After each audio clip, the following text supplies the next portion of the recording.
एक दिन उसने ऐसा किया कि 2-3 कतारें आदमियों की खड़ी कर दी और जल्लाद से कहा इनके सर कलम करो। अब जनाब किसी ने सौदा उठाया हुआ है, किसी ने कोई प्याज उठाया हुआ है, किसी ने मिर्चें, घर में जा रहे थे लोग जिस तरह बाजार में जाते हैं। उन्होंने कहा किस गुनाह में हमें मार। उसने कहा बस देखो हलाकू सामने खड़ा है घोड़े पे, उसके हाथ में एक नींबू था, वो उससे खेल रहा था।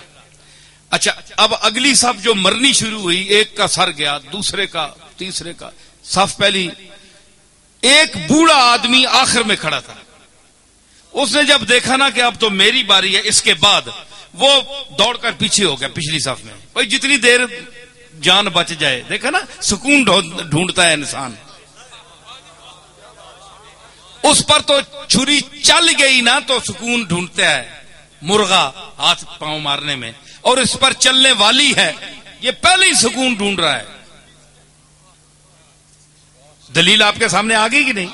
हाँ, तो उसने वो पिछली साफ में हो गया। जब पिछली साफ में गया ना तो वो साफ जब खत्म हुई ना, उस बाबे के पास पहुंचे तो वो तीसरी में चला गया, तीसरी में चला गया। और अब हलाकू के लिए बड़ी अजीब ये एक तमाशा बन गया कि इस बेवकूफ को देखो, इसको मेरे तलवार से कौन बचा सकता है। ये 50, 70, 100 आदमी मार दिया मैंने, पहली साफ भी गई, दूसरी भी गई, अब ये बेवकूफ कहां तक बचेगा। अब तो इसके पीछे कोई साफ भी नहीं है, तीसरी साफ है। जब जैसे तीसरी साफ को कत्ल करना शुरू किया, लुत्फ आ रहा है कि नहीं नई बात? हाँ, तीसरी, अब देखे मैं वो जुल्म की बात कर रहा हूं और वो किस तरह सुनता है।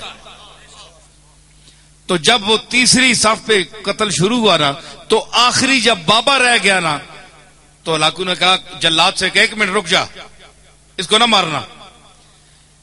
वो अब उसने गेंद, वो नींबू पकड़ा हुआ है, खेल रहा है, उसके सामने आ गया। उसने कहा भाई बाबा बताओ कि पहली सफ में तू भागकर दूसरी आया सफ में, दूसरी सफ में जब आखिरी वो नौबत आई उस तक, तो तू तीसरी में आ गया। अब बता तुझे कौन बचाएगा, अब किधर जाएगा? बाबे ने आसमान की तरफ देखा, है जी, ये आह है, खामोश आ है जी। शायर कहता है कि मर्दुम बजुबां कुनंद फरियाद, फारसी शायर है 700-800 साल पहले का, कि लोग तो जबान से फरियाद करते हैं, जबान से कोई लफ्ज अदा कर फरियाद करते हैं। फरियाद से बेजबानी है मन, मेरी बेजबानी के पर मैं फरियाद करता हूं कि मैं बोल भी नहीं सकता, फरियाद कैसे करूं। तो उसने कहा अब बताओ, अब तुम्हें कौन बचाएगा। वो खामोश फरियाद जब आसमान की तरफ देखा तो उसने कहा मैंने तो पहली साफ को इसलिए छोड़ा कि शायद मैं दूसरी में बच जाऊं, दूसरी को इसलिए छोड़ा ताकि तीसरी में बच जाऊं। और उसने कहा कैसे बच सकते हो। उसने कहा कि वो चाहे तो एक लम्हे में इनकलाब आ सकता है। यूं उसे किया ना, तो उसने कहा कैसे। हलाकू ने कहा कैसे, यूं किया, वो नींबू छूट गया हाथ से। अब वो जरा चालाक भी था, बड़ा सिपा सालार भी था और घोड़सवार भी था। उसने जरा अपनी चाबुकदस्ती और चालाकी और फुर्ती दिखाना चाहिए। उसने झुककर गिरने वाले नींबू को जो पकड़ना चाहा तो रकाब पिछली से उसका पांव निकल गया।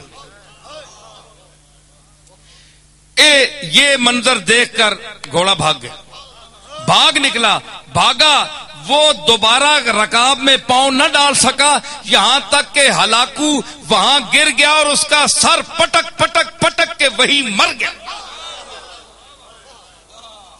बाबा वहां खड़ा हुआ देख रहा है कुदरत को, अल्लाह की कुदरत को देख रहा है, और जो उसका अमला था वो हैबत ज़दा हो गया उस बाबे को देखकर कि इसने क्या तमाशा बना दिया एक लम्हे में, है जी।